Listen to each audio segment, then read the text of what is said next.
Sindh high court ने corona vaccine कीमत case में अदालती हुक्म की खिलाफ वर्जी पर सेक्रेटरी सेहत, सेक्रेटरी काबीना डिवीजन को तौहीन अदालत का नोटिस जारी कर दिया। अदालत ने चेयरमैन ड्रैप को भी तौहीन अदालत का नोटिस दे दिया।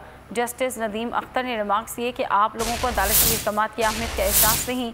इस्लामाबाद में बाकी सारे काम हो रहे हैं मगर वैक्सीन की कीमत मुकर्रर नहीं होगी। इसमें क्या रॉकेट साइंस है? कोरोना वैक्सीन की कीमत मुकर्रर करने में ताखीर। सिंध हाई कोर्ट का सेक्रेटरी सेहत, सेक्रेटरी काबीना डिवीजन को तौहीन अदालत का नोटिस। चेयरमैन ड्रैप को भी तौहीन अदालत का नोटिस दे दिया गया। अदालत का कहना था अहकामात की खिलाफ वर्जी पर वजाहत करें। जस्टिस नदीम अख्तर ने रिमार्क्स दिए, आप लोगों को अदालती अहकामात की अहमियत का एहसास नहीं।